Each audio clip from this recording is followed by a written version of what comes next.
दयालु जगत संसारे, हम बिना की दयालु जगत संसारे, पतित पावना है तो तवावतार, पतित पावना है तो तवावतार, समापतिता प्रभु न पाई प्यारा, समापतिता प्रभु न पाई प्यारा, प्रभु नित्यानंद प्रेमानंद चुकी,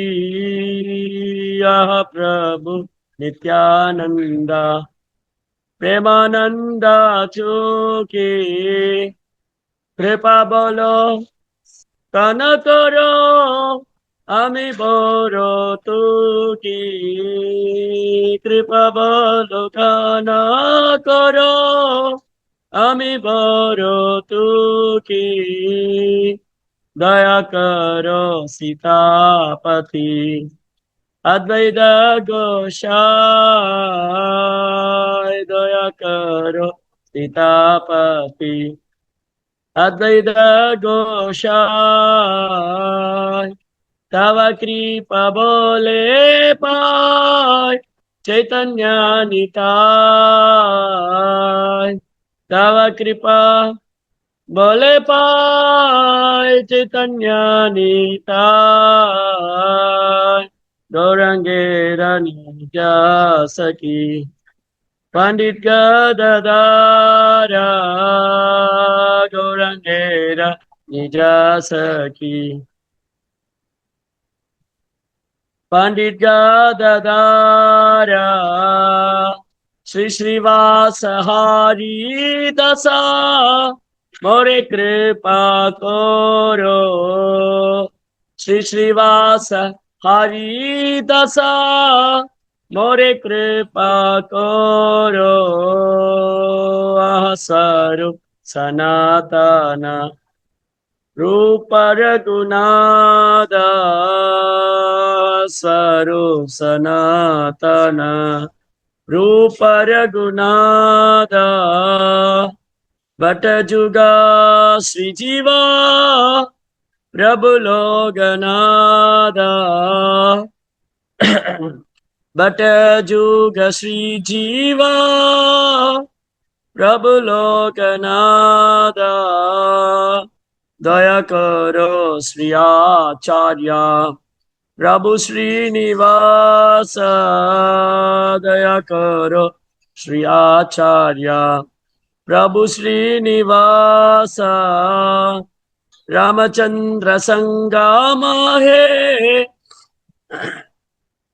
नरोत्तम दास, रामचंद्र संगमा है नरोत्तम दास, श्री कृष्ण चैतन्य प्रभु नित्यानंद, श्री अद्वैत गदाधर श्रीवासदि गौर भक्त वृंद, हरे कृष्ण कृष्ण कृष्ण हरे हरे, हरे राम राम राम हरे हरे, हरे कृष्ण कृष्ण कृष्ण हरे हरे, हरे राम राम राम हरे हरे, हरे कृष्ण कृष्ण कृष्ण हरे हरे, हरे राम राम राम हरे हरे, जय गौरानिताय गौरानिताय गौरनिताय, जय गौरानिताय निताय गौरा, हरि बोल हरि बोल जय जय प्रभुपाद प्रभुपाद प्रभुपाद प्रभुपाद। ओम विष्णुपाद परमहंस प्रदेशाचार्य स्टूडेंट ग्रेट सभे चरणारविंद भक्ति वेदांत स्वामी श्रील प्रभुपाद की जय। अनंत कोटि वैष्णव वृंद की जय। नामचरदास ठाकुर की जय। श्री कृष्ण चैतन्य महाप्रभु की जय। श्री गौर पूर्णिमा महोत्सव की जय। श्री गौरंग महाप्रभु आविर्भाव महोत्सव की जय। श्रील प्रभुपाद की जय। वैदभावन गुरु महाराज की जय। गौर प्रेमानंदे। All glories to assembled devotees. Hare Krishna. All glories to assembled devotees. Hare Krishna. All glories to assembled devotees. Hare Krishna. All glories to Sri Sri Guru and Gauranga. All glories to Srila Prabhupada. Jai Srila Prabhupada. Jai.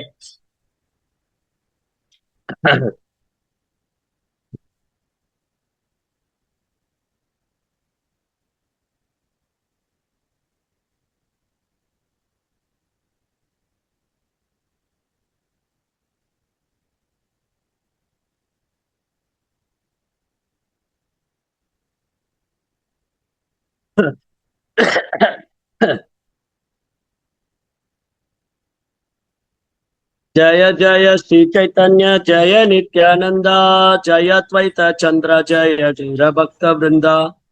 जय जय श्री चैतन्य जय नित्यानंदा जय अद्वैत चंद्र जय गौर भक्त वृंदा। जय जय श्री चैतन्य जय नित्यानंदा जय अद्वैत चंद्र जय गौर भक्त वृंदा। ओम अज्ञानतिमिरान्धस्य ज्ञानाञ्जनशलाकया सत्सुरोन्मिलितं येन तस्मै श्रीगुरुवे नमः। नमो ओं विष्णुपादाय कृष्णप्रेष्ठाय भूतले श्रीमते भक्तिवेदान्त स्वामीति नामिने।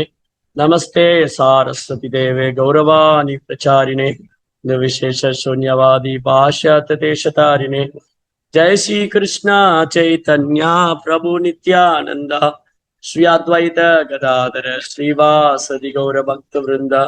हरे कृष्णा कृष्णा कृष्णा हरे हरे हरे राम राम राम हरे हरे।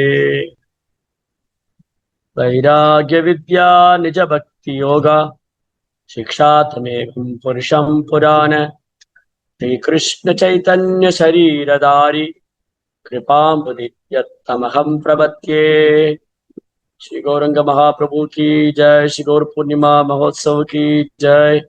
श्रील प्रभुपाद की जय। हरे कृष्णा। பக்தர்களுக்கு இனிமையான மாலை வணக்கம்.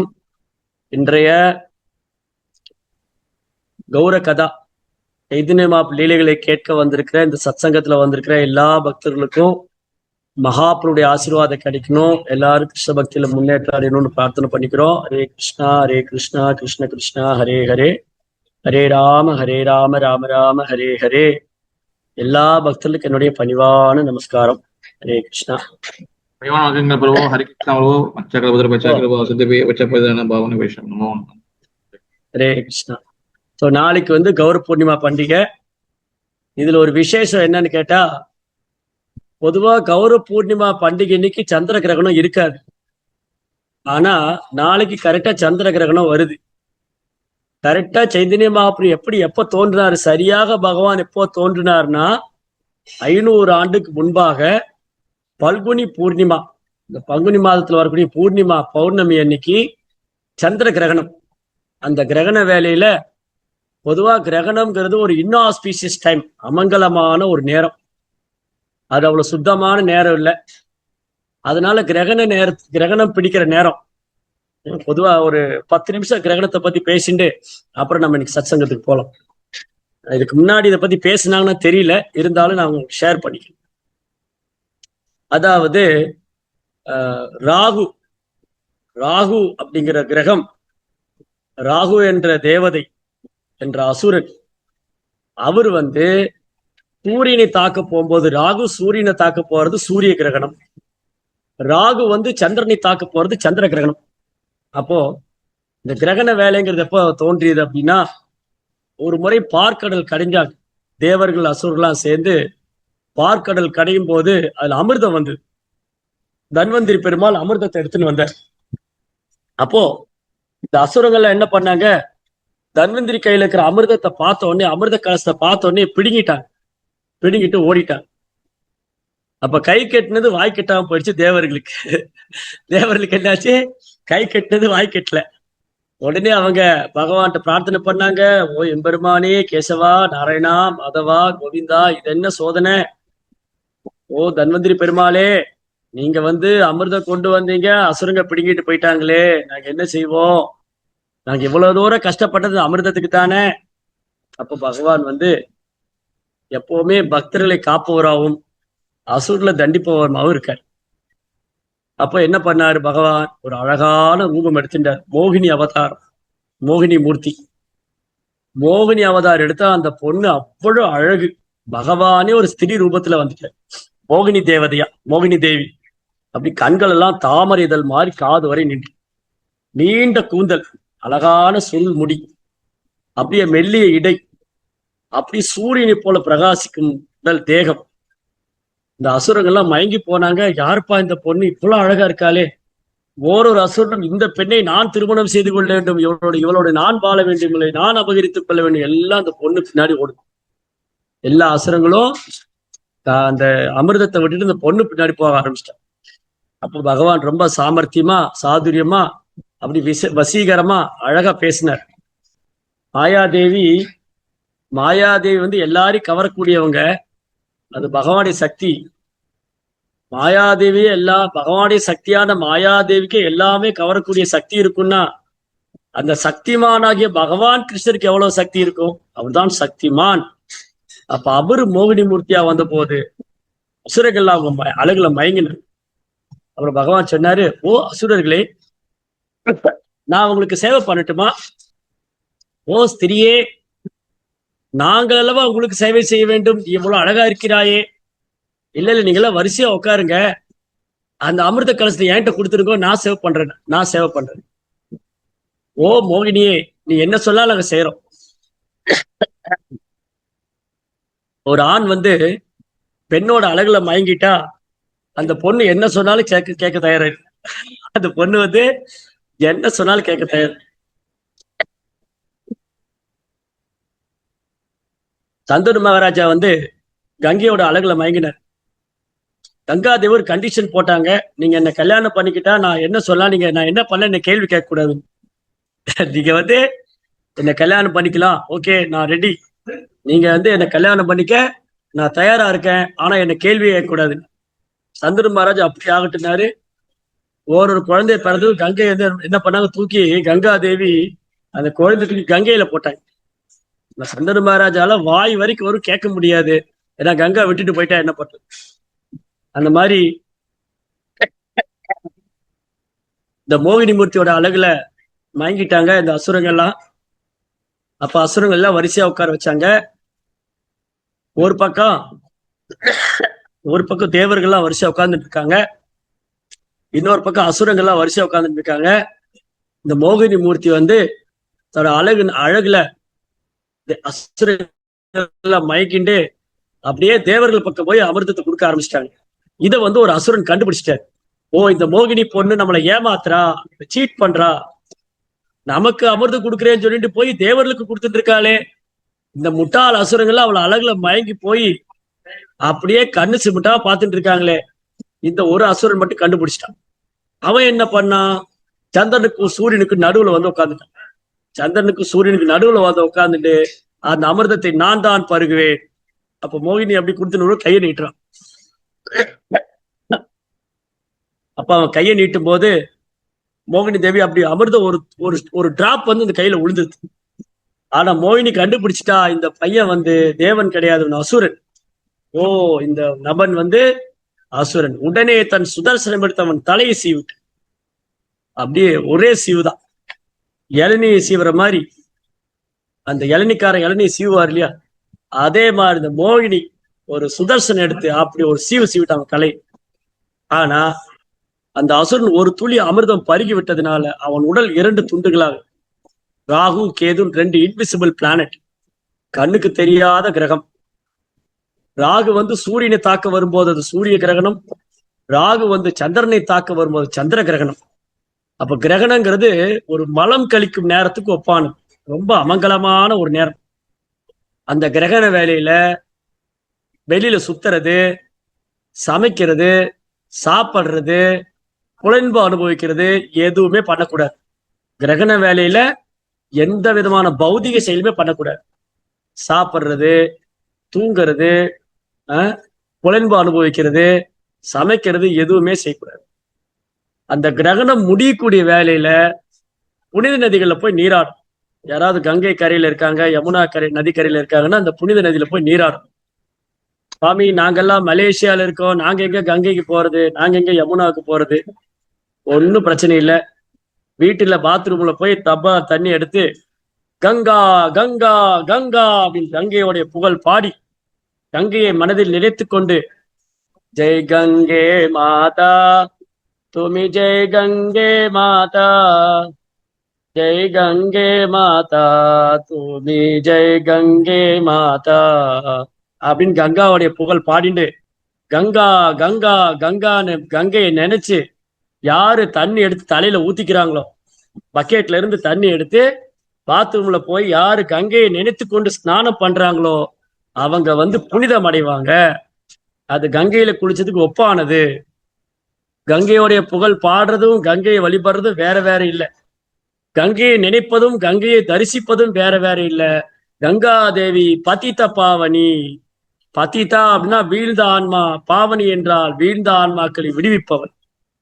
அதனால மலேசியால கங்கை இல்ல, மாயாப்பூர்ல தான் கங்கை இருக்கு. மலேசியால கங்கை இல்ல, மாயாப்பூர்ல கங்கை இருக்கு. நான் மாயாப்பூர்ல இல்லையே, மலேசியால இருக்குன்னு நினைக்கலாம். ஆனா மலேசியால இருந்துட்டு கங்கையை ஸ்மரணம் பண்ணா மாயாப்பூர்ல இருக்கிறதா அர்த்தம். மாயாப்பூர்ல போய் உட்காந்துட்டு மலேசியால இன்னைக்கு வந்து இவர் எனக்கு பணம் கொடுக்குறேன்னு சொன்னாரு, அந்த கான்ட்ராக்டர் இன்னும் பணம் கொடுக்கல, அந்த நபர் வந்து எனக்கு இதை செஞ்சு கொடுக்குறேன்னாரு, இதெல்லாம் நினைச்சா நம்ம பௌதிக மதர். அப்போ எப்போ கான்சியஸ்னஸ் உணர்வால் நாம் இறைவனோடு உண்றேன். அதான் பிரபுப்பா எழுதுறார், கிருஷ்ண உணர்வு கிருஷ்ண உணர்வுன்னு எழுதுறார். அதனால இந்த ரொம்ப அழகான ஒரு லீலை நடந்தது. பகவான் தோன்றும் போதே கிரகணம் முடியக்கூடிய நேரம். அப்ப எல்லா வைணவர்கள், எல்லா விதமான பொதுஜனங்கள், எல்லாரும் அனைத்து தரப்பு மற்றும் மகான்கள், மக்கள், பொதுஜனங்க, வைணவர்கள் எல்லாம் கங்கையில போய் குளிக்கிறாங்க. அந்த நேரத்துல எல்லாரும் ஹரியோடைய நாமத்தை வச்சிருக்கிறாங்க. ஹரி ஹரி ஹரி ஹரி ஹரி ஹரி ஹரி ஹரி, எங்கு பார்த்தாலும் ஹரிநாம சங்கீர்த்தம். அதனால இந்த ரொம்ப பெஸ்ட் பியூரிபிகேட்டரி ப்ராசஸ், தூய்மைப்படுத்தக்கூடிய முறையிலேயே மிகவும் தூய்மையானது பகவானுடைய நாமத்தை ஜபிப்பது. ஓம் அபவித்ரோ பவித்ரோவா சர்வாமஸ்தாம் கதோ விவாத் யஸ்மரேத் புண்டரீகாட்சம் சா பயா பயந்தர் சுச்சி. சுத்தமோ அசுத்தமோ, நன்மையோ தீமையோ எதுவாக இருந்தாலும், அபவித்திரம் பவித்திரம், அசுத்தமா சுத்தமா, நன்மையா தீமையா எதுவாக இருந்தாலும், யத் ஸ்மரேத், பகவான் புண்டரீகாட்சன் செந்தாமரை கண்ணன் பகவான் ஸ்ரீ கிருஷ்ணரை நினைத்த மாத்திரத்துல அனைத்தும் புனிதமாயிடும், அவ்வளவும் புனிதமாயிடும். அதனால நாளைக்கு வந்து நம்ம இந்த சந்திர கிரகணம், ஆக்சுவலி மகாபிரபு தோன்றியதே கிரகணத்து வேலையில தான். அப்பதான் எல்லாரும் கீர்த்தனை பாடிட்டு இருந்தாங்க. மகாபிரபு வந்து புனிதமானவற்றெல்லாம் புனிதமானவர், மங்களமானவற்றெல்லாம் மங்களமானவர். பகவான் வந்து பவித்ரானாம் பவித்ரம் சோ மங்களானாம் ச மங்களம். பகவான் தூய்மையானவற்றெல்லாம் தூய்மையானவர், மங்களமானவற்றெல்லாம் மங்களமானவர். பகவானது புனித நாமம் தூய்மையானவற்றெல்லாம் தூய்மையானது, மங்களமானவற்றெல்லாம் மங்களமானது. கங்கா தீர்த்தம் தூய்மையானவற்றெல்லாம் தூய்மையானது, மங்களமானவற்றெல்லாம் மங்களமானது. பகவானது வைணவர்கள் தூய பக்தர்கள் தூய்மையானவற்றெல்லாம் தூய்மையானவங்க, மங்களமானவெல்லாம் மங்களமானவங்க. பகவானது லீலைகள் பாடும் கிரந்தங்கள், பகவத்கீதை, பாகவதம், சைத்தன்ய சரித்தாமிர்தம் தூய்மையானவற்றெல்லாம் தூய்மையானது, மங்களமானதெல்லாம் மங்களமானது. இப்ப எதெல்லாம் பகவானோடு சம்பந்தப்பட்டிருக்கோ அது தூய்மையானவற்றெல்லாம் தூய்மையானது, மங்களமானவற்றெல்லாம் மங்களமானது. அதனால சைத்தன்ய மகாபிரபு அந்த மாதிரி சந்திர கிரகணத்தை அப்படிதான் தோன்றினாரு. கரெக்டா நாளைக்கு கிரகணம் வருது. நம்ம எல்லாரும் சைத்தன்ய சரித்தாமிர்தம் படிக்கலாம், பகவான் லீலைகளை கேட்கலாம், நாம ஜபம் பண்ணலாம். அதுக்கப்புறம் குளிச்சுட்டே பகவானுக்கு அபிஷேகம் பண்ணி ஆரத்தி பண்ணி பகவான் நிவேதனை பண்ணி சாப்பிடும். கிரகண வேலையில சமைக்க கூடாது, சாப்பிடக்கூடாது. சரி, அதெல்லாம் சொல்லி கொடுத்துருப்பாங்க உங்களுக்கு. சரி, இன்னைக்குள்ள தலைப்புக்கு வரும். அப்போ பகவான் சைதன்யரின் அவதார நோக்கம், ஸ்ரீ சைதன்ய மகாபிரின் அவதார நோக்கம். ஏன் இதை அறிந்து கொள்ள வேண்டும்? சைதன்ய மகாபிரின் அவதாரத்தின் நோக்கத்தை நாம் ஏன் அறிந்து கொள்ள வேண்டும்? சைதன்ய மகாபிரவின் நாம ரூப குணாதிசயங்களை நாம் ஏன் அறிந்து கொள்ள வேண்டும்? ஜன்ம கர்ம சமே திவ்யம் ஏவம் யோவேதி தத்வதः த்யக்த்வா தேகம் புனர்ஜன்ம நைதி மாமேதி சோ அர்ஜுனா. அர்ஜுனா, எனது பிறப்பு செயல்கள் அவை அனைத்தும் திவ்யமானது. அதை யார் ஒருத்தர் கேட்கிறாங்களோ, படிக்கிறாங்களோ, ஜபிக்கிறாங்களோ, நினைக்கிறாங்களோ, மற்றவருக்கு உபதேசிக்கிறாங்களோ, அவங்க இந்த உடலை விட்ட உடனே எங்கிட்ட வந்துடுவாங்க. அதனால பகவானும் அவரது நாமம் அவரது புகழ் லீலைகள்லாம் பௌதிகமானது அல்ல, அனைத்தும் ஆன்மீகமானது. அவர் ஜென்மாஷ்டமி, கிருஷ்ணர் அஷ்டமி அன்னைக்கு பிறந்தார், தோன்றினார். ராமர் நவமி அப்ப தோன்றினார். சைத்தன்ய மகாபிரபு சந்திர கிரகணத்தப்ப தோன்றினார். பெரும்பாலும் இந்த உலகத்துல மக்கள் அஷ்டமி, அஷ்டமியா இன்னைக்கு நாள் நல்லா இல்ல, அஷ்டமி நவமி வேண்டாம், கிரகணம் வேண்டாம் அப்படின்னு ஒதுக்கி விடுவார்கள். அப்ப அந்த தேவதையெல்லாம் அழுதாங்க. எம்பெருமானே, இது என்ன சோதனை? எல்லா நாட்களையும் மக்கள் பூஜை செய்யறாங்க, எங்களை எல்லாரும் வழிபடுறாங்க, பூஜை பண்றாங்க, எங்களை வெறுத்து விட்டாங்களே, ஒரு சுபகாரியம் பண்ண மாட்டேங்கிறாங்க. அஷ்டமி அன்னைக்கு ஒரு சுபகாரியம் பண்ண மாட்டேங்கிறாங்க, நவமி அன்னைக்கு ஒரு சுபகாரம் பண்ண மாட்டேங்கிறாங்க, கிரகணத்தப்போ ஒரு சுபகாரம் பண்ண மாட்டேங்கிறாங்க, எங்களை ஒதுக்கி விட்டாங்களே, விலக்கி விட்டாங்களே. ஓ பிரபு, யசவா, ராமா, கௌரங்கா அப்படின்னு பிரார்த்தனை பண்ணாங்க. பகவான் சொன்னாரு, கவலைப்படாதீங்க, நானே அவதாரம் பண்ணிடுறேன், எல்லாரும் உங்களை கொண்டாடுவாங்க. அப்ப கிருஷ்ணர் தோன்றியது ஜென்மாஷ்டமி, ஸ்ரீமதி ராதாராணி தோன்றியது ராதாஷ்டமி, ராமச்சந்திர பிரபு தோன்றியது ராமநவமி, சைதன்ய மகாபிரபு கௌர பூர்ணிமா, சந்திர கிரகணம். அதனால பகவான் தன்னை சரணடைந்த ஆத்மாக்களை ஒருபோதும் கைவிட மாட்டார். அவர் தோன்றினால் அது மங்களம், ஆஸ்பீஷியஸ், தூய்மை, பவித்ரம், பியோர். அப்போ நாளைக்கு பண்டிகை. அந்த பண்டிகையை நம்ம கொண்டாடும் போது எந்த மாதிரி மனோபாவத்தை நாம் ஏற்படுத்திக் கொள்ள வேண்டும்? கௌர பூர்ணிமா பண்டிகைக்கு நம்ம எப்படி ஆயத்தப்படுத்திக் கொள்றது? அதுதான் நீங்க பண்ணிட்டு இருக்கோம். இங்க நம்ம என்ன பண்ணிட்டு இருக்கிறோம்? கௌர பூர்ணிமா வரப்போகுதுன்னு தெரிஞ்ச உடனே 10 நாட்கள் கௌரங்களுடைய கதைகள், அவரது லீலைகளை பத்தி கேட்டிருக்கோம். This is the right process to celebrate the festival. மகாபிரபுவையுடைய அவதார தினத்தை கொண்டாடுவதற்கு இதுதான் சரியான வழி. 10 நாட்களும் சைதன்யமாவுடைய கதைகள், அவரது லீலைகள், அவரது மகிமைகள் பக்தரிடமிருந்து கேட்டு அந்த consciousness, Gaura consciousness, Krishna consciousness, Krishna உணர்வு, கௌரங்க உணர்வை நாம் வளர்த்துக் கொள்ளும். அப்ப இதயம் பரிசுத்தமாகும். ஆதிவாஸ்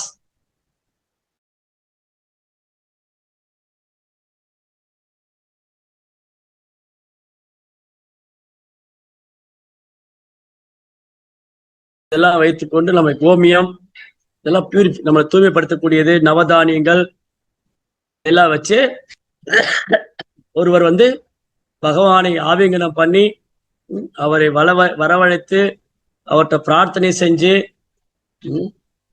இந்த திருவிழாவுக்கு எங்களை ஆசீர்வாதம் பண்ணுங்க, எங்க மனசு தூய்மையாகணும், நாங்க கிருஷ்ண உணர்வுல முன்னேற்றம் அடையணும், பகவான் நாமத்தை குற்றப்பட்டு ஜபிக்கணும், நாமத்துல ருச்சி வரணும், எங்களை ஆசீர்வாதம் பண்ணுங்க அப்படின்னு பிரார்த்தனை.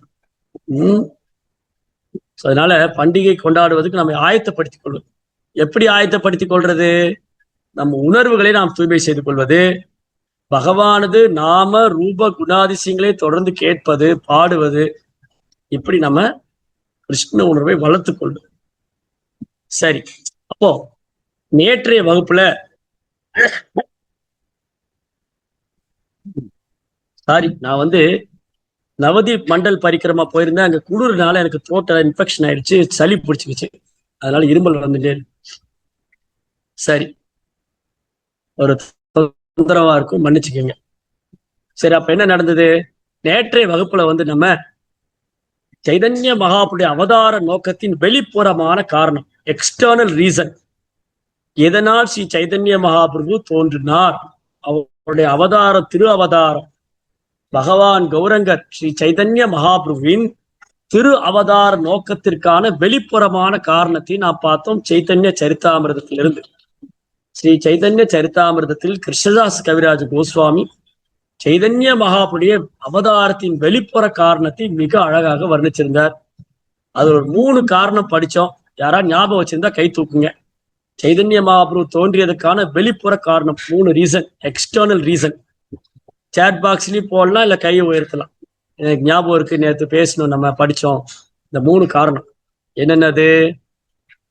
வேற ஞாபகம் வச்சிருக்கீங்களா? பாக்கியவான்.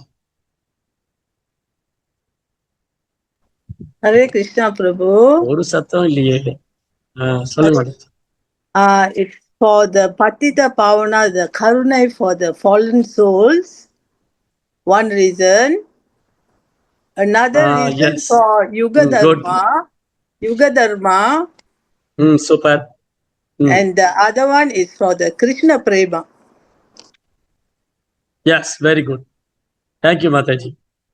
ஸோ பாருங்க, சைத்தன்ய மகாபுருடைய அவதார நோக்கத்துக்கான வெளிப்புற காரணம் யுக தர்மத்தை ஸ்தாபனம் செய்வதற்காகவும், வீழ்ந்த ஆன்மாக்களை விடுவிப்பதற்காகவும், கிருஷ்ண பிரேமத்தை விநியோகம் செய்வதற்காகவும் வந்தார், தோன்றினார். இது வெளிப்புறமான காரணம். சரி, அப்புறம் இன்னொரு கேள்வி கூட நேற்று கேட்டு அதுக்கான பதிலை கண்டுபிடிச்சோம். சைதன்ய மகாபுருவின் கருணையை பெறுவதற்கு தகுதி வாய்ந்தவர் யார்? 3 விதமான ரீசன், 3 காரணம். இந்த 3 விஷயம் நம்ம கிட்ட இருந்ததுன்னா, எந்த 3 விஷயம் நம்ம கிட்ட இருந்ததுன்னா நம்ம சைதன்ய மகாபுருடைய கருணையை பெறுவதற்கு தகுதி வாய்ந்த நபராக அறியப்படலாம். எந்த 3 விஷயம் நம்ம கிட்ட இருந்ததுன்னா நாம சைதன்ய மகாபுருடைய கருணையை பெறுவதற்கு தகுதி வாய்ந்தவங்க. அதுக்காக தெரியுமா? ஞாபகம் வச்சிருக்கீங்களா?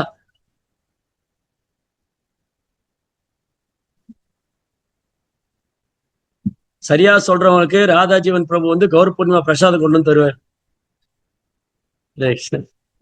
ஹரே கிருஷ்ணா பிரபு. பிரபு முன்னா accept as fallen soul. ரெண்டாவது நம்ம ஒரு I am the most fallen soul. Yes, one. Number 2 நான் ஒரு unqualified person நினைச்சுக்கணும். மூணாவது நான் ஒரு most sinful person. I am unqualified. Yes, very good. I am the most fallen, I am the most sinful, I am the unqualified, most unqualified. யார் ஒருத்தர் தன்னை ரொம்ப கீழேயான ஆத்மாவாகவும், ஒரு நிமிஷம், யார் ஒருத்தர் தன்னை கீழேயான ஆத்மா, தன்னை விட ஒரு கீழேயான ஆத்மா இருக்க முடியாது, தன்னை விட ஒரு பாவி, என்னை விட ஒரு பாவி இருக்க முடியாது, என்னை விட ஒரு கீழேயான ஆத்மா இருக்க முடியாது, என்னை விட ஒரு பாவி இருக்க முடியாது, நான் எந்த ஒரு தகுதியும் மற்றவன், என்கிட்ட ஒரு யோகிதையும் கிடையாது அப்படின்னு யார் தன்னை நினைத்துக் கொள்கிறாரோ அவரே முதல் தரமான நபர் சைதன்ய மகாபிரபுவின் கருணையை பெறுவதற்கு. ஸ்ரீ கௌரங்க மகாபிரபுக்கு. சரி, அப்ப இன்னைக்கு internal reason or secret reason, ரகசியமான காரணம். சைதன்ய மகாபுருடைய அவதாரத்துக்கு ரகசியமான காரணம், ரொம்ப ரொம்ப ரகசியமான அந்தரங்கமான காரணம். அப்போ கிருஷ்ணதாஸ் கவிராஜ் கோஸ்வாமி என்ன சொல்றாரு? சைதன்ய மகாபுருடைய அவதாரத்தினுடைய வெளிப்புறமான காரணத்தை விட இந்த அந்தரங்கமான காரணம் ரொம்ப முக்கியமானது. அது ஓகே, தட்ஸ் குட், அதுவும் சரிதான், அதுல எந்த சந்தேகம் கிடையாது. சைதன்ய மகாபுருடைய அவதாரத்துக்கான வெளிப்புறமான காரணம் 3 பார்த்தோம் இல்லையா, அது சரிதான். ஆனா அதை விட ரொம்ப முக்கியமானது ஏன் சைதன்ய மகாபுரு அவதரித்தாருங்கிறதுக்கு அந்தரங்கமான காரணம், சீக்ரெட் ரீசன். அப்போ ரொம்ப அழகா கிருஷ்ணதாஸ் கவிராஜ் கோஸ்வாமி சொல்றார், ஏன் சைதன்ய மகாபுரு அவதாரம் பண்ணார், ஏன் கிருஷ்ணர் சைதன்ய மகாபுரு அவதாரம் செய்தார், அதற்கான ரகசியமான காரணம் என்னன்னா 3 ரகசியமான காரணம். ஒன்று, ஸ்ரீமதி ராதாராணியுடைய பாவம். ராதாராணி எந்த மனோபாவத்தில் இருக்காங்க, ஸ்ரீமதி ராதாராணி என்ன மனோபாவத்தில் இருக்காங்க, அதை அனுபவிக்க வேண்டும், அந்த பாவத்தை அனுபவிக்க வேண்டும். ஸ்ரீமதி ராதாராணியோடைய மனோபாவத்தை அனுபவிக்க வேண்டும். 2, ஸ்ரீமதி ராதாராணி பகவான் கிருஷ்ணரிடத்துல எந்த மாதிரி ரசத்தை அனுபவிக்கின்றார்களோ அந்த ரசத்தை நானும் அனுபவிக்க வேண்டும். மூன்றாவது, ஸ்ரீமதி ராதாராணியோடைய அந்த தெய்வீகமான பிரேமம், அந்த அன்பு, அதையும் அனுபவிக்க வேண்டும். இந்த 3 காரணம். சைதன்ய மகாபிரபு, பகவான் கிருஷ்ணர் சைதன்ய மகாபிரபுவாக அவதரித்துக்கான அந்தரங்க காரணம் ஸ்ரீமதி ராதாராணியுடைய மனோபாவத்தை ஏற்றுக்கொண்டார். ஸ்ரீமதி ராதாராணி அனுபவிக்கும் அந்த அன்பு, அந்த சுவை, அந்த ஹாப்பினஸ், அந்த ஆனந்தம், அதை அனுபவிக்க வேண்டும் என்று விரும்பினார். மூன்றாவது, அத ராதா தத்துவம் இருக்கு இல்லையா, ஸ்ரீமதி ராதாராணி எந்த அளவுக்கு பகவான் மேல அன்பு வச்சிருக்காங்களோ அந்த பிரேமத்தை தானும் அனுபவிக்க வேண்டும் என்று ஆசைப்பட்டார். சரி, இப்ப அடுத்த கேள்வி வந்துரும். இது ஏன் போய் கிருஷ்ணர் ஆசைப்பட்டாரு? கிருஷ்ணர் ஏன் ராதாராணியோட பாவத்துல வரணும்னு ஆசைப்பட்டாரு? கிருஷ்ணர் ஏன் ராதாராணியோடைய பிரேமத்தை அனுபவிக்கணும்னு ஆசைப்பட்டாரு? கிருஷ்ணர் ஏன் எந்த ரசத்தை அனுபவிக்கணும்னு ஆசைப்பட்டாரு? அடுத்த கேள்வி வந்துடும் இல்லையா? அதுக்கு கிருஷ்ணதாஸ் கவிராஜ் கோஸ்வாமி மிக அழகா விளக்கம் கொடுத்திருக்கார். ஸ்ரீ கிருஷ்ண சைத்தன்யா ராதா கிருஷ்ண நகே அன்யா. சைதன்ய மகாபிரபு ராதா கிருஷ்ணர் வேற வேற இல்ல. ராதா கிருஷ்ணர் 2 பேர் ஒண்ணு ஆனா சைத்தன்ய மகாபிரபு. இது கொஞ்சம் ஹரே கிருஷ்ணா, இது கொஞ்சம் புரிஞ்சுக்க கஷ்டமா தான் இருக்கும். ஆனா கொஞ்சம் புரிஞ்சுக்கலாம். பகவானுடைய கிருபை, சைத்தன்யம் அப்படி கருணையினால புரிஞ்சுக்கலாம். ஏன்னா ஸ்ரீமதி ராதாராணியோடைய தத்துவம், ஸ்ரீமதி ராதாராணியை புரிந்து கொள்வது அவ்வளவு சாதாரண விஷயம் அல்ல, அவ்வளவு எளிதான விஷயம் அல்ல. ராதா தத்துவம், ஸ்ரீமதி ராதா தத்துவத்தை புரிந்து கொள்வதோ உணர்வதோ அவ்வளவு எளிதான காரியம் அல்ல. ஸ்ரீமதி ராதாராணியின் தெய்வீகமான குணங்கள், ராதாராணிக்கு கிருஷ்ணர் மேல உள்ள அன்பு, பிரேமம், அதை வர்ணிப்பதற்கோ பேசுவதற்கோ என்னை போன்ற நபருக்கு ஒரு அருகதை யோகியதையும் கிடையாது. அதை அனுபவிக்க முடியாது, புரிஞ்சுக்க முடியாது, பேசுறதுக்கான தகுதியும் கிடையாது. ஆனாலும் ஸ்ரீமதி ராதாராணியின் மனோபாவத்தை நாம் அறிந்து கொள்ள வேண்டுமானால் சைதன்ய மகாபிரபுடைய காரணத்தினால் மட்டுமே அது சாத்தியமாகும். சைதன்ய மகாபிரபு, பகவான் கிருஷ்ணர் சைதன்ய மகாபிரபு அவதரிக்கவில்லை என்றால் ராதா தத்துவத்தை புரிந்து கொள்றதுங்கிறது சாதாரண விஷயம் அல்ல, அது எல்லோருக்கும் சாத்தியமும் அல்ல. அதனால ராதாராணியோடைய பக்தி, அவங்களுடைய சேவை, அவங்க பகவான் மேல வச்சிருக்கிற அன்பு, இதை நாம் புரிந்து கொள்ள வேண்டுமானால் சைதன்ய மகாபிரபு காருண்யம், அவர் கருணை இருந்தால் மட்டுமே அது சாத்தியமாகும். அதனாலதான் ஸ்ரீ சைத்தன்ய மகாபிரபு கௌரங்கா, கௌரஹரி, அதாவது கிருஷ்ணர் ராதாராணியின் பாவனையோட ராதாராணியின் நிறத்தை ஏற்றுக்கொண்டார். ராதாபாவ சுவலிதம், ராதாபாவ சுவலிதம் அப்படின்னா ரொம்ப அழகா ஆச்சாரியர் வர்ணிச்சிருக்காங்க. பகவான் கிருஷ்ணர் தான் ராதாரனுடைய மனோபாவத்தை ஏற்றுக்கொண்டார். கிருஷ்ண பகவான் ராதாராணின் மனோபாவத்தை ஏற்றுக்கொண்டால் ராதாரின் நிறத்தை ஏற்றுக்கொண்டார், அவர் சைத்தன்ய மகாபிரபு. கிருஷ்ணர் ராதாராணியின் மனோபாவத்தை ஏற்றுக்கொண்டார், கிருஷ்ணர் ராதாராணியின் நிறத்தை ஏற்றுக்கொண்டார், அவர் தான் சைத்தன்ய மகாபிரபு. அப்போ ஸ்ரீ கிருஷ்ண சைத்தன்யா ராதா கிருஷ்ண நகே அன்யா. சைதன்ய மகாபிரபு ராதா கிருஷ்ணர் வேற வேற இல்லை. அப்ப ஸ்ரீமதி ராதாராணி யாரு? ஸ்ரீமதி ராதாராணியும் கிருஷ்ணரும் வேற வேற இல்லை.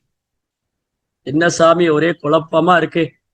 முதல்ல சொன்னீங்க சைதன்ய மகாபிரபு ராதா கிருஷ்ணர் வேற வேற இல்லைன்னு. முதல்ல சொன்னீங்க ஹரே கிருஷ்ணா. ஹரே கிருஷ்ணா பக்தர்களே, மைக் ஆன் பண்ணாதீங்க. ஹரே கிருஷ்ணா. அப்ப முதல்ல சொன்னீங்க ராதா கிருஷ்ணரும் சைதன்ய மகாபிரபு வேற வேற இல்லைன்னு சொன்னீங்க. இப்ப சொல்றீங்க ராதையும் கிருஷ்ணரும் வேற வேற இல்லைன்னு சொல்றீங்க. இது எதைத்தான் நாங்க புரிஞ்சுக்கிறது, எப்படிதான் புரிஞ்சுக்கிறது? ஒன்னும் கஷ்டம் இல்ல. பிரபுபாதர் மாதிரி ஆச்சாரியோடைய அனுகிரகம் இருக்குன்னா, குருமார்கள், ஆன்மீக குருமார்களுடைய ஆசீர்வாதம் இருக்குன்னு சொன்னா இதெல்லாம் நமக்கு பகவான் வெளிப்படுத்திடுவார். யார் ஒருத்தர் பகவான் நாமத்தை உச்சரிக்கிறாரோ அத ஸ்ரீ கிருஷ்ண நாபாதி நபவேத் கிராயம் இந்திரியை சேவோன்முகை ஜிவ்வாது ஸ்வயம் ஏவ ஸ்புரத்யதா. பகவானுடைய நாமம் ஹரே கிருஷ்ணா கிருஷ்ண கிருஷ்ணா ஹரே ஹரே, ஹரே ராம ராம ராம ஹரே ஹரே. இந்த நாம ஜபத்தை நம்ம பண்ணிட்டே வந்தா பகவானுடைய நாம ரூப குணாதிசயங்களை வந்து இந்த ஜட புலன்களால உணர முடியாது. ஜட புலன்கள் இருக்கு இல்லையா, ஐம்புலன்கள், இந்த புலன்களை கொண்டு ஜட புலன்களை கொண்டு உணரக்கூடியவர் அல்ல கிருஷ்ணா. அத ஸ்ரீ கிருஷ்ணன் நாமாதி நான் பவேத்ராயம் இந்திரியை. பகவானது நாம ரூப குணாதிசயங்களை ஜட புலன்களால உணரவே முடியாது. அப்ப எப்படி உணர்றது?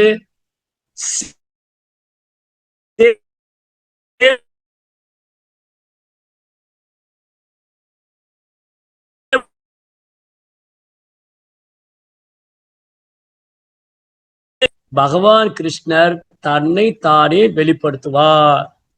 சேவோன்முகேதி ஜிவ்வாது ஸ்வயம் ஏவ, ஸ்வயம் ஏவ பகவான் தன்னைத்தானே ஸ்புரத்யதா வெளிப்படுத்துவார்.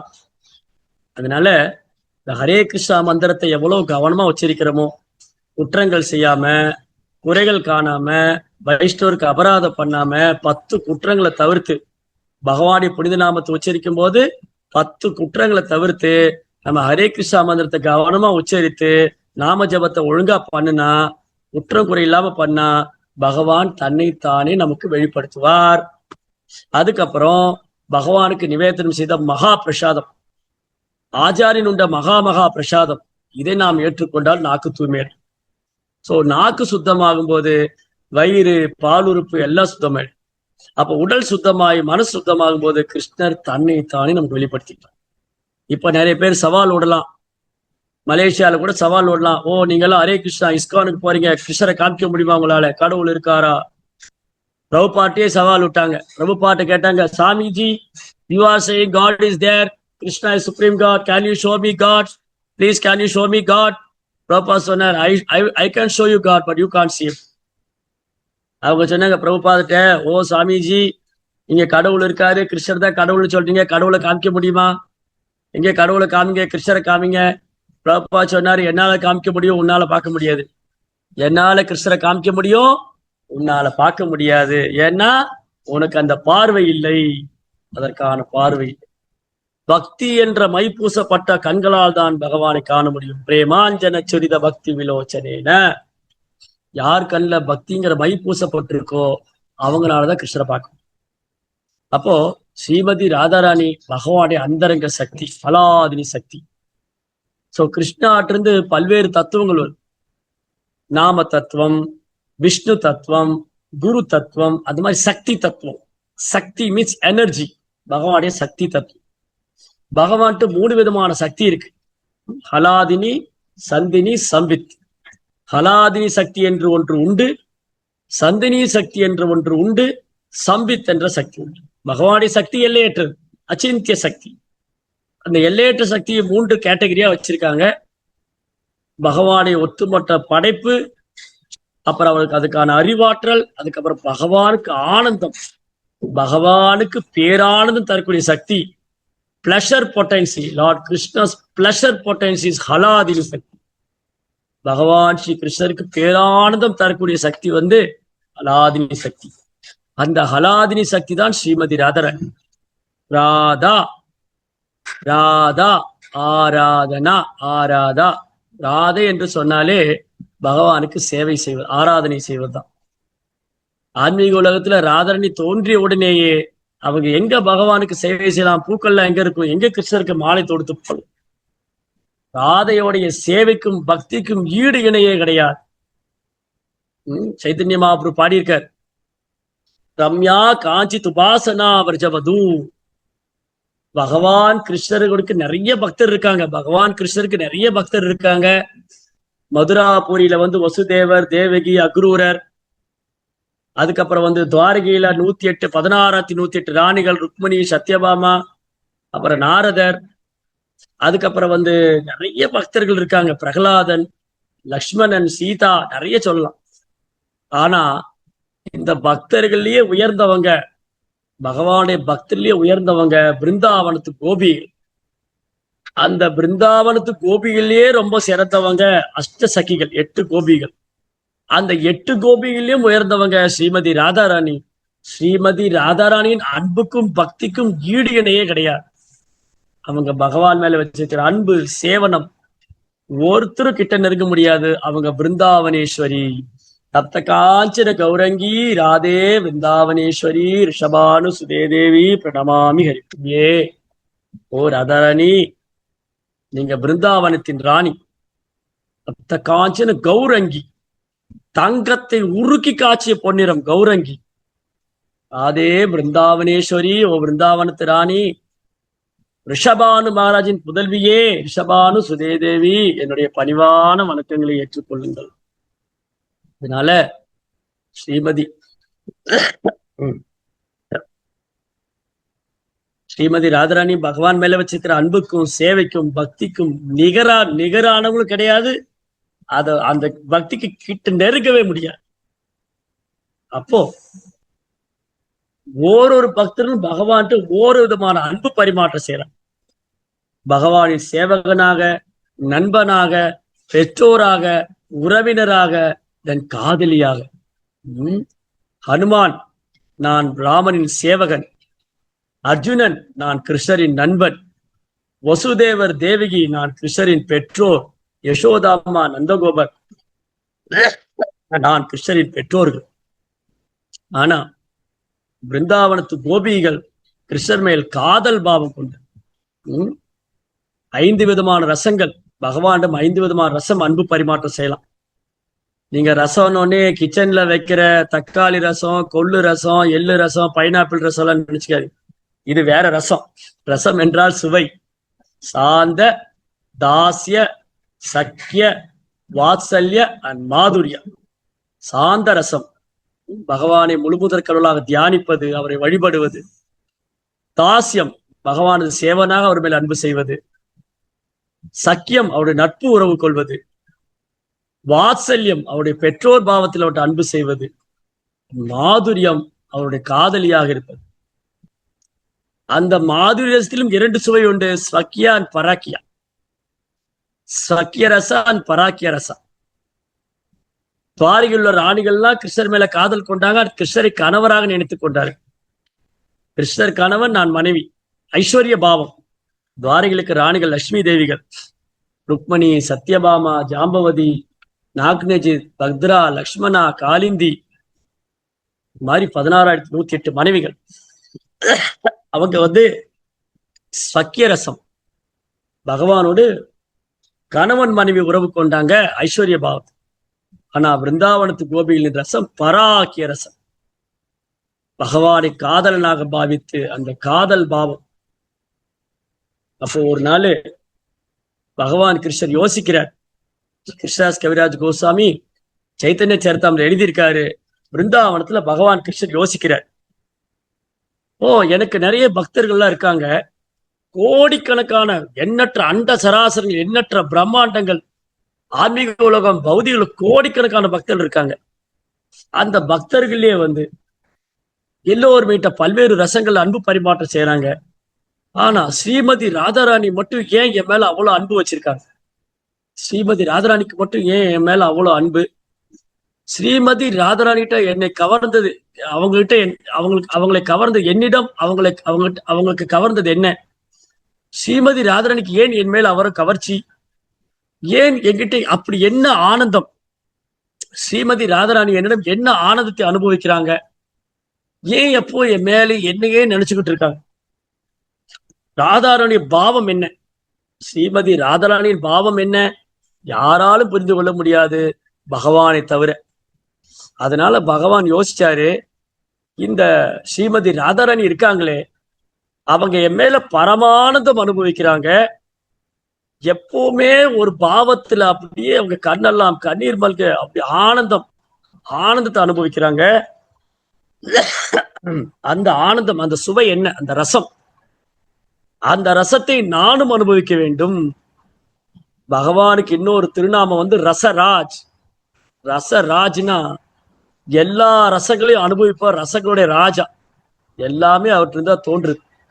அப்ப அவர் விரும்புறாரு, ராதாராணியை அனுபவிக்கும் ரசத்தை நானும் அனுபவிக்க வேண்டும். ராதாராணியின் மனோபாவத்தை நானும் ஏற்றுக்கொள்ள வேண்டும். அந்த தெய்வீக பிரேமத்தை நானும் அனுபவிக்கணும். ஸ்ரீமதி ராதாராணி என்மேல் வைத்திருக்கிற பிரேமத்தை நானும் அனுபவிக்க வேண்டும், அந்த மனோபாவத்தை நானும் ஏற்றுக்கொள்ள வேண்டும், அந்த ரசத்தை நானும் அனுபவிக்க வேண்டும். இதுதான் அந்தரங்கமான காரணம். சைதன்ய மகாபிரபு பகவான் கிருஷ்ணர் ஸ்ரீ சைதன்ய மகாபிரபுவாக அவதாரம் செய்ததுக்கு மிக ரகசியமான அந்தரங்கமான காரணம், ராதாராணியின் மனோபாவத்தை நான் ஏற்றுக்கொள்ள வேண்டும், ஸ்ரீமதி ராதாராணி அனுபவிக்கும் ரசத்தை நானும், அந்த பராக்கிய ரசம் மாதுர ரசத்தை நானும் அனுபவிக்க வேண்டும்.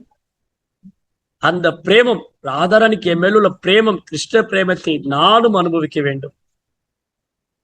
அப்போ பாருங்க, இதுல ரொம்ப அழகான ஒரு விஷயம் என்னன்னா, ஒரே சமயத்துல பகவான் 2 லீலைகள் பண்ற, அற்புதம் பண்ற. இப்ப பாத்தீங்கன்னா கிருஷ்ண லீலையில அவர் நிறைய அசுரர்களை வதம் பண்றாரு. நரகாசுரன், பவுண்டரகன், காளையவனன், அதுக்கப்புறம் இந்த ஜராசந்தன், இந்த மாதிரி பல பல அசுரங்கள் எல்லாம் கொள்றதுக்கெல்லாம் போறார். அதே சமயம் பிருந்தாவனத்து கோபிகளோடு ராசரணம் செய்து பிருந்தாவனத்தில் ஒரு 1000 குல சிறுவனை போலும் லீலை பண்றார். அப்ப ஒரே கிருஷ்ணர் 2 லீலை பண்றார். அவர் வாசுதேவ் கிருஷ்ணரா இருக்காரு, பிருந்தாவன கிருஷ்ணராவும் இருக்காரு.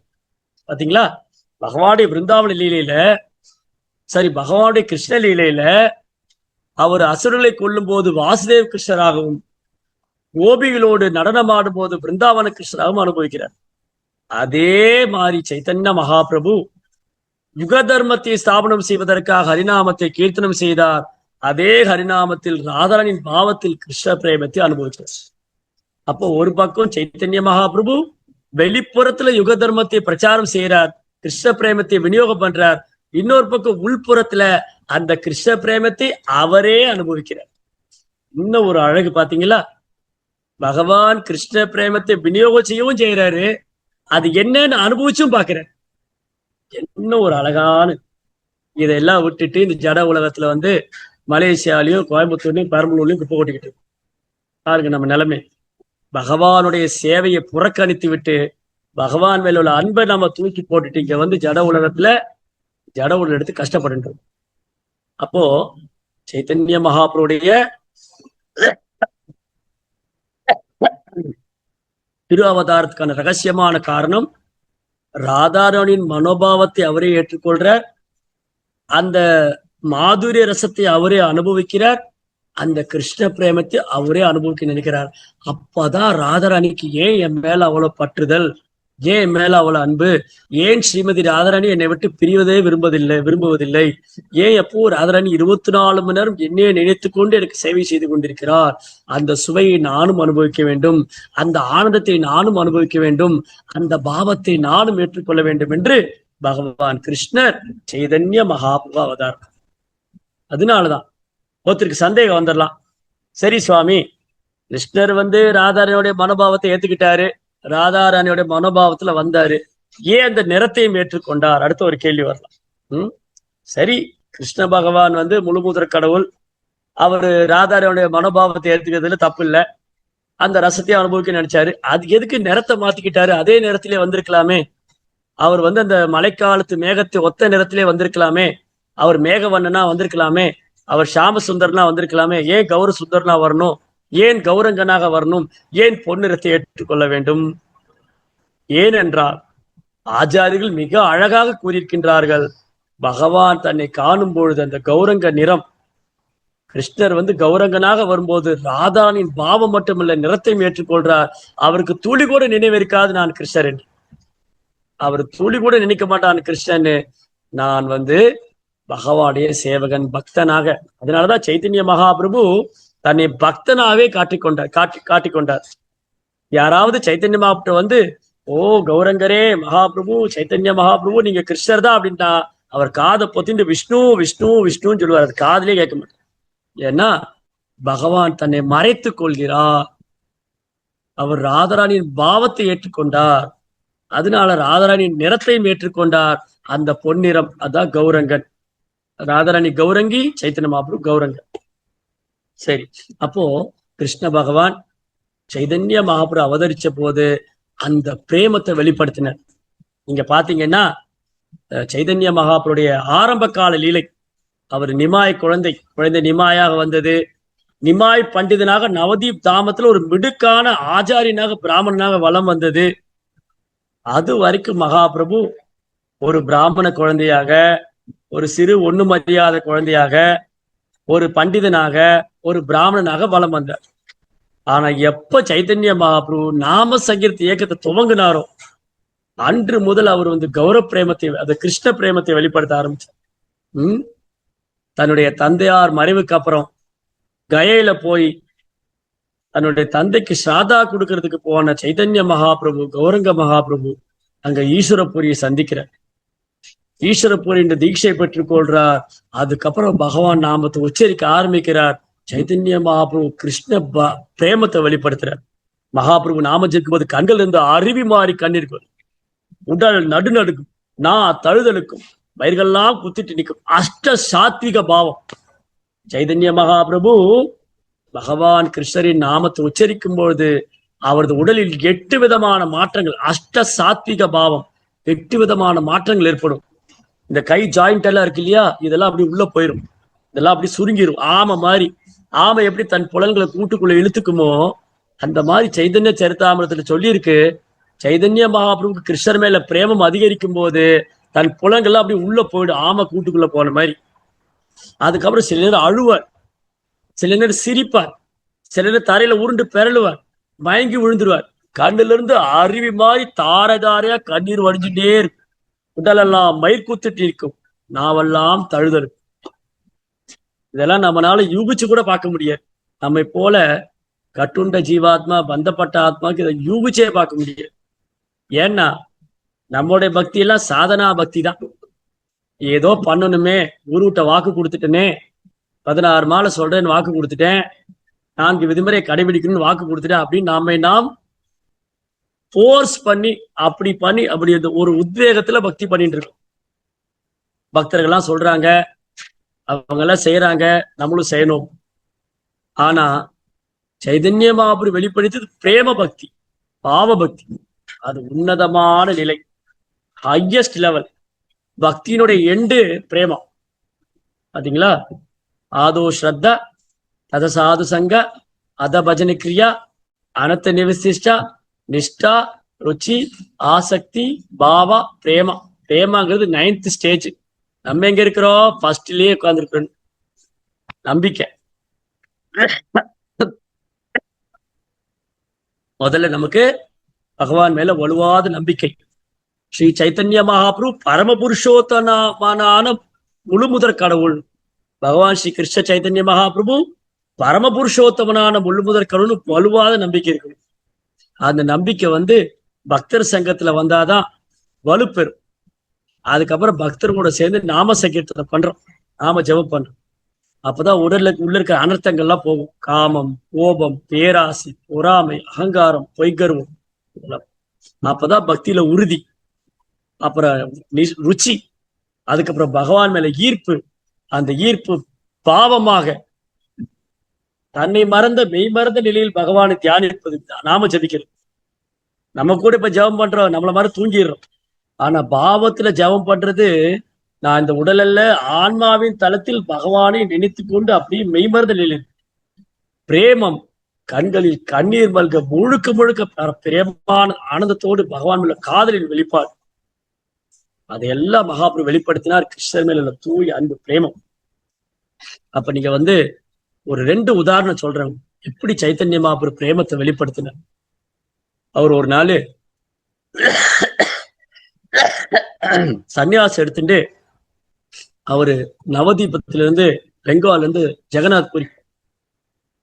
ஜெகநாத் பூரியில வந்து அந்த கோபுரத்தில் இருக்கிற சுதர்சன் சக்கரத்தை பார்த்தோன்னே மகாபிரபு ஜெகநாத் மேல பிரேமம். அப்படி ஓடி போய் ஜெகநாதரை தரிசனம் பண்ணி தலைக்கால் குத்திட்டு நடனம் ஆடுறாரு. அவரால் ஜெகநாதருடைய நாமத்தை பாட முடியல. ஜஜகா ஜஜகா ஜஜகா ஜஜகான்னு பாடுறாரு. ஜெகநாதா, ஜெய் ஜெகநாதான் மகாபிரபுனால சொல்ல முடியல.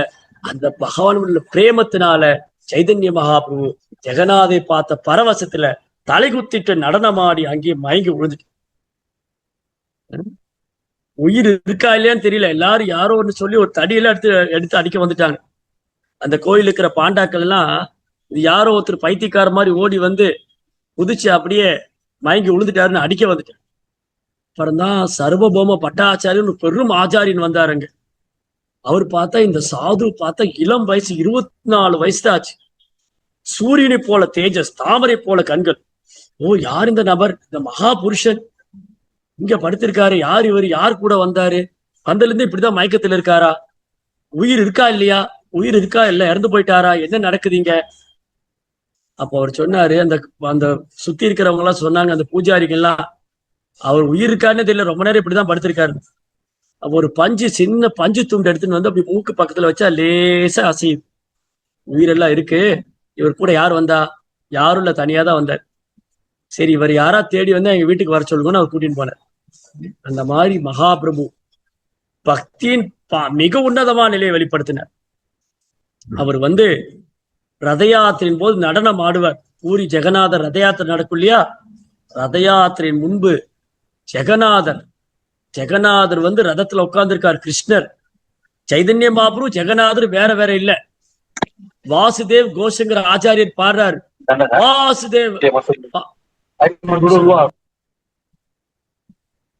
வாசுதேவ கோஷ் போலே ஜோடே கோடஹாத், ஸ்ரீ கௌர் ஸ்ரீ கிருஷ்ண ஸ்ரீ ஜெகநாத்.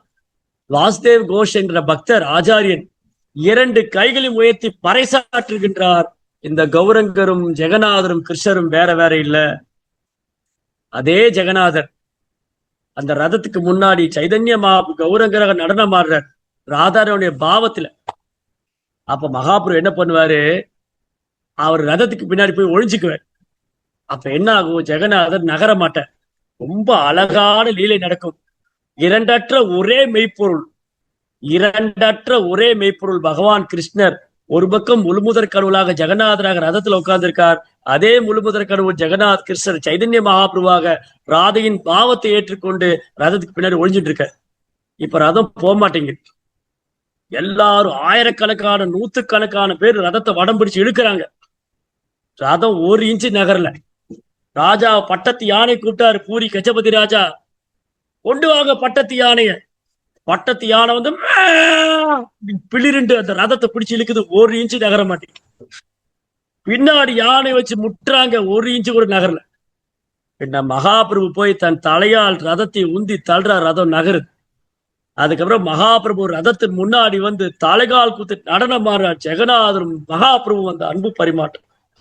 ஸ்ரீ கிருஷ்ண சைதன்ய மகாபிரபு ஸ்ரீமதி ராதாராணியின் மனோபாவத்தை ஏற்றுக்கொண்டு அந்த கிருஷ்ண பிரேமத்தை அனுபவித்துக் கொண்டு அந்த மாதுரி ரசத்தை அனுபவித்துக் கொண்டு பகவான் நடனம் ஆடுறாரு. ஜெகநாதரும் பரவசம் அடை. பாத்தீங்களா? ரொம்ப அற்புதமான லீலை. ஒரு நாள் சைதன்ய மகாபிரபு பிருந்தாவனத்துக்கு வந்தார். பிருந்தாவனத்துல வந்து காளியா காட் யமுனா நதிக்கரை. அப்படியே அந்த காளிகாட் தொட்டு நடந்து போனோம்னா இம்லி தலான்னு ஒரு இடம் வரும். இம்லி தலான்னா ஒரு புளிய மரத்துக்கு ஒரு அடியில ஒரு இடம். புளிய மரம். பிருந்தாவனத்துல நிறைய புளிய மரம் இருக்கு. அந்த புளிய மரத்துக்கு அடியில மகாபிரபு உட்கார்ந்துருக்கு. என்ன நடந்ததுன்னா, ஒரு முறை 5000 வருஷத்துக்கு முன்னாடி பகவான் கிருஷ்ணரும் ராதையும் லீலை பண்ணிட்டு இருக்காரு. கிருஷ்ணர் திடீர்னு மறைஞ்சிட்டார். ஸ்ரீமதி ராதாராணி தேடிண்டே வர்றார், கிருஷ்ணர் எங்க. அப்புறம் அந்த யமுனா நதிக்கரையில கிட்ட புளிய மரத்துக்கிட்ட கேட்கிறாரு, புளிய மரமே நீ கிருஷ்ணரை பாத்தியா? அது பொய் சொல்லிடுது, இங்க கிருஷ்ணா இல்லைன்னு. ராதாராணி தெரிஞ்சு படுத்து இது பொய் சொன்னதுனால பிருந்தாவனத்துல புளிய மரத்துல புளியே காய்க்காது. நீங்க பிருந்தாவனத்துல எங்க போனாலும் புளிய மரத்துல புளியே வராது. ராதாராணியுடைய சாபத்தினால அங்க புளியே காய்க்கும். அப்புறம் பார்த்தா அங்க ஒருத்தர் உட்கார்ந்துருக்காரு அந்த புளிய மரத்துக்கு அடியில. அவரு அப்படியே உருக்கிய பொன்னிறத்துல இருக்காரு. தங்கத்தை காய்ச்சி உருக்கிய பொன்னிற தாமரை இதழ் போல கண்டு தலையில மயிர்பீலியில வச்சிருக்காரு. இது கிருஷ்ணர் தானே? ராதாராணிக்கு ஒரு சந்தேகம், இது கிருஷ்ணரா யாரு? உடலில் 3 வளைவுகள் இருக்கிறது, தலையில மயிர்பீலி வச்சிருக்காரு, பார்க்க சாமசுந்தர் மாதிரி இருக்காரு, ஆனா பொன்னிறத்துல இருக்காரு. கிட்ட போய் பாக்குற, இது கிருஷ்ணரா இல்லையா? அப்போ கிருஷ்ணர் வந்து ராதாராணிட்ட பேசுறாரு, ஓ ராதே, நான் உன் கிருஷ்ணர் தான். நான் வந்து உன்னை பிரிந்த துயரத்துல உன்னை நினைத்து கொண்டு நான் உன்னை நினைத்து உன்னிறமாவே மாறிவிட்டேன். ராமசுந்தரா பிகம் கௌரசுந்தரா. பிருந்தாவனத்துல என்ன ஆனாரு? கிருஷ்ணர் ராதாராணியை நினைத்து சாமசுந்தரன் கௌரசுந்தரனாக மாறிவிட்டார். அப்ப ராதாராணி கேட்கிறாங்க, இது என்ன லீலை? நீங்க கிருஷ்ணா, நீங்க சாம நிறம் தானே, மழைக்காலத்து மேகத்து ஒத்த நிறத்துல தான் இருப்பீங்க, இது என்ன பொன்னிறம்? அப்ப பகவான் சொன்னார், கிருஷ்ணர், ஓ ராதே, கலியுகத்துல நான் வந்து கௌர சுந்தரனாக தோன்றுவேன். அப்போ ஷாம நிறம் கிடையாது, நான் ஷாம நிறத்துல வரமாட்டேன், கௌர நிறத்துல வருவேன். ஓ ராதே, உனது பாவத்தை ஏற்றுக்கொண்டு நீ அனுபவிக்கும் மாதிரசத்தை நான் அனுபவிக்க வேண்டும். நீ என்னிடம் அனுபவிக்கும் பேரானந்தம், அந்த பிரேமத்தை நான் அனுபவிக்க வேண்டும்.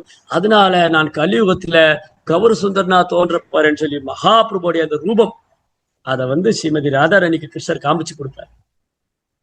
ராதாராணிக்கு ரொம்ப ஆனந்தம். அதனாலதான் அவங்களும் கதாதர பண்டிதரா வந்தாங்க. கௌரு கதாதர். கிருஷ்ணர் சைதன்ய மகாபிரபு அவதாரம் பண்ணார், ராதாராணி கதாதர பண்டிதரா வந்தார். சரி, அப்புறம் என்னாச்சு? 500 வருஷத்துக்கு முன்னாடி சைதன்ய மகாபிரபு அந்த இம்லி தலாக்கு வந்தார். பிருந்தாவனத்துல வந்து அந்த இம்லி தலையில உட்கார்ந்துட்டு ஸ்ரீமதி ராதாரனுடைய மனோபாவத்துல கௌரங்க மகாபிரபு கௌரசுந்தன் கிருஷ்ணரை நினைச்சு நினைச்சு ஷாமசுந்தர் தான் மாறி, அப்படி நிறம் வந்து அப்படியே அந்த பொன்னிறமான கௌரங்களுடைய திருமேனி அப்படியே ஷாம நிறத்தில் ஷாமசுந்தரனாக மாறி. இதெல்லாம் ரொம்ப அழகான லீலைகள். இந்த மாதிரிலாம் ஆச்சாரியர் ரொம்ப அழகா வர்ணிச்சிருக்காங்க. ரொம்ப அற்புதமான ஒரு லீலை வந்து சைத்தன்ய சரிதாமிரத்துல கிருஷ்ணதாஸ் கவிராஜ் கோசாமி மகாபிரபுடைய அவதார நோக்கத்தை எல்லாம் ரொம்ப அழகா சொல்லி கொடுத்திருக்கார். அது வந்து பிரபுபாடைய கருணையால நமக்கு தெரிய வந்து, ஒருவேளை பிரபுபாதர் தோன்றாமல் இருந்தால் மகாபிரபு பத்தி யார் நமக்கு சொல்லி தருவா? யாருக்கும் தெரியாது. இதனால பிரபுபாத திருவடி சரணம், கிருஷ்ணதாஸ் கவிராஜ் கோசாமி திருவடிகள் சரணம், சைதன்ய மகாபிரபு திருவடி சரணம் பிரார்த்தனை பண்ணுவோம். இந்த கௌரவ புண்ணியமா நமக்கு நல்லபடியா கௌரவங்களுடைய ஆசீர்வாதம் கிடைக்கணும், நமக்கு நாமத்துல ருச்சி வரணும், கிருஷ்ணன் மேல அன்பு வரணும், பிரேம வரணும், பக்தியில முன்னேற்றம் அடையணும். தூய பக்தி தொண்டு, அது எந்த உள்நோக்கம் இல்லாம எந்த ஒரு எதிர்பார்ப்பும் இல்லாம வெறுமனே கிருஷ்ணரை திருப்திப்படுத்துறதுக்காக கலங்கமில்லாத பக்தி தொண்டு வேணும்னு பிரார்த்தனை. ஹரே கிருஷ்ணா. அனைத்து பக்தருக்கும் கௌரவ பூர்ணிமா பண்டிகை நல்வாழ்த்துக்கள். ஜெய் ஸ்ரீல பிரபுபாத் கி ஜெய். உங்களுக்கு ஏதாவது கேள்விகள் சந்தேகம் இருந்தா கேட்கலாம், உங்க கருத்துக்கள் ஏதா இருந்தாலும் சொல்லலாம். ரொம்ப நேரம் எடுத்துக்கிட்டேன் இன்னைக்கு. ஏதாவது கேள்விகள் சந்தேகங்கள் கருத்துக்கள் பிரச்சனை இல்லை ப்ரோ, ஏன்னா ஆடிவாசி செருமனி இதுலயும் நம்ம செஞ்சிடலாம். ஹரே கிருஷ்ணா. ரொம்ப ரொம்ப நன்றி. உங்க எல்லாருக்கும் பணிவான வணக்கம். ராதாஜீவன் பிரபுடைய சென்டர் வந்து நல்லா டெவலப் ஆகி நிறைய பக்தர்கள் வரணும், அவங்க புது சென்டர் இன்னும் டெவலப் ஆகணும்னு சொல்லி அவங்க குடும்பத்தாருக்காகவும் அந்த சென்டர்ல உள்ள பக்தர்களுக்காக வேண்டியும் இந்த ஜூம்ல வந்திருக்க எல்லா பக்தர்களுக்கும் சேவை பண்ற எல்லா பக்தர்களுக்கும் பகவான் சைதன்யம் அப்படி ஆசீர்வாதம் கிடைக்கணும்னு பிரார்த்தனை பண்றோம். ஹரே கிருஷ்ணா ஹரே கிருஷ்ணா கிருஷ்ண கிருஷ்ண ஹரே ஹரே, ஹரே ராம ராம ராம ஹரே ஹரே. ஏப்ரல் ஃபர்ஸ்ட் வீக்ல ஏப்ரல் ஃபர்ஸ்ட் வீக்ல நம்ம நேர்ல மீட் பண்ணுவோம்னு நினைக்கிறேன். பகவானுடைய சைதன்யம் பண்ணுவோம். தேங்க்யூ சோ மச் பிரபு, இந்த 2 நாள் நம்மளுக்காக நல்ல எக்ஸ்பிரஷன் கொடுத்ததுக்கு. அண்ட் ஆல்சோ பக்தர்களுக்கும் எல்லாம் தொடர்ந்து வந்து எல்லாம் 10 நாள் எல்லாம் வந்தாங்க, எல்லாம் வந்து சப்போர்ட் பண்ண எல்லா பக்தருக்கும் ரொம்ப நன்றி. ஓகே, மீண்டும் நம்ம வந்து அடுத்தடுத்த கிளாஸ் சந்திப்போம். தேங்க்யூ சோ மச் பிரபு, உங்களுக்கு ரொம்ப நன்றி பிரபு.